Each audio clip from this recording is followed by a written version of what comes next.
Yoga means union or integration. Integration of our body, mind and spirit. When you are integrated, you are wholesome, you are master of yourself. Another way of explaining union is we are part of total consciousness, integrating our individual consciousness with supreme consciousness is also called yoga. Yoga and Kung Fu connection I want to explain. Bodhidharma, who was 28th patriarch of Buddhism. Buddhism existed 2500 years ago. 1500 years ago, Bodhidharma, who studied martial art in India, that still exists in South India.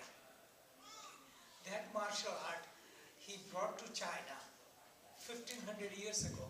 It took him 3 years to travel to reach there. He taught Buddhism, and that was called Mahayana or greater vehicle. So Buddhist tradition, original tradition was Hinayana to 6 personal salvation, but Mahayana taught universal salvation. So he went to teach that. He observed silence and sat for a long time. But also the martial art he had learned in India, he brought along.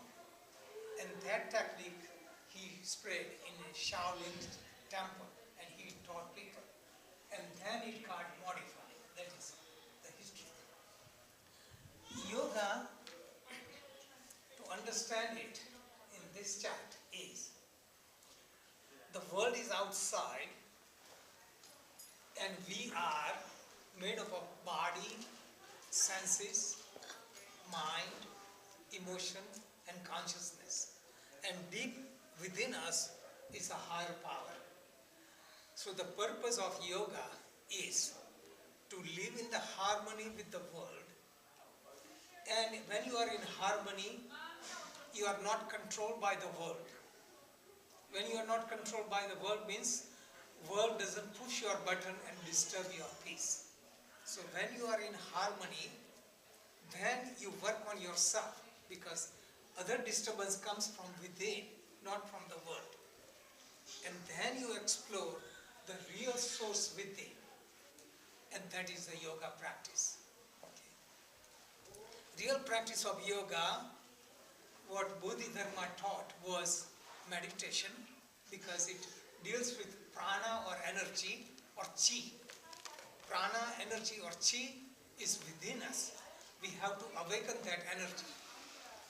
With awakening of this energy, you can awaken higher power hidden within you and you can find inner harmony within yourself. And that was his main purpose. But when he went to China, people were stricken with some kind of diseases. So he had known all the healing arts. So he taught herbal medicine and saved people, so people liked it. But then people were attacked by all tribes, attacking. So he taught them martial art to protect themselves. So this is how martial art came about. But the real purpose was to use the energy within and to find peace. And this is why energy is useful. We use energy to defend ourselves with the world outside. How many times do we get attacked by our enemies? Very rarely, which is necessary. It was necessary at one time. But we are constantly attacked by inner enemies. And the energy is used to work against and defend against inner enemies. They describe 6 inner enemies, and that is kama means desires, sensual pleasure, desire. Krodha means anger. Lobha means greed. Mada means pride or ego. Moha means attachment. And Matsar means hatred.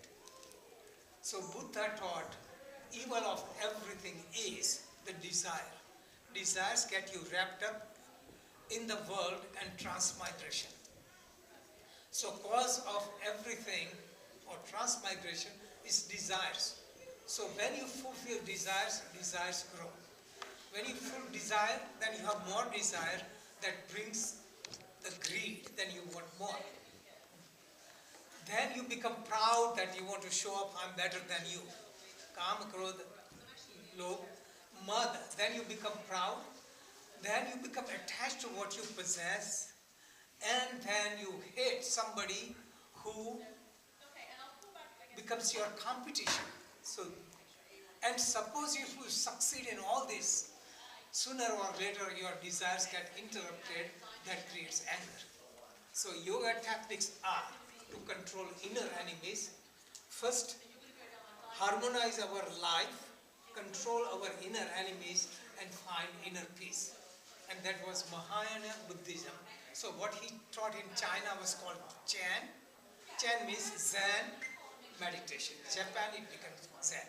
So he taught meditation to collect the energy and use it inward to find peace, because everyone looks for peace.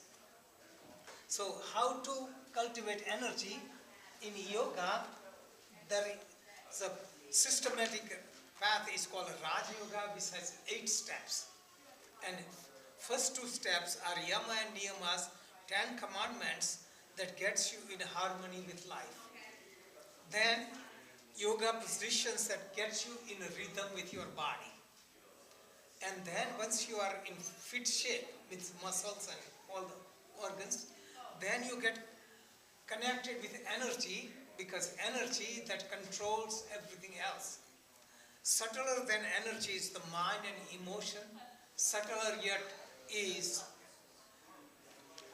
intellect, and still subtler is consciousness. So as you go in this direction, you get greater power. So if you are using any technique for self-defense and you are using only physical strength, you can defend your enemy easily. If you want to fight against diseases, you use exercise, proper diet, and proper medicine. You can help yourself. But if you go beyond and you use prana or energy, then you can have greater power. So in Kung Fu, you use energy or chi along with your muscular power. But still further, one goes into the mind, emotions, intellect, and consciousness. And when one gets connected with the real source, one becomes instrumental. That means one is aware of everything that is happening. So before one attacks, you already feel it. So this is the real purpose of meditation. In a yoga, physical yoga, like this book, I have all the exercises. So that those exercises teach you how to get harmony in the body. You can build big muscles, you can become strong. But if you don't have flexibility, you have weakness. If you have muscles that come in your way of your flexibility, or your muscles that don't help you with your heartbeats, your digestion, your elimination, then they are not useful. So Hatha Yoga uses exercises, strength, flexibility, concentration, and all this. And all this so you are in tune with yourself. Tomorrow's workshop, I will show some of the things that everyone can participate.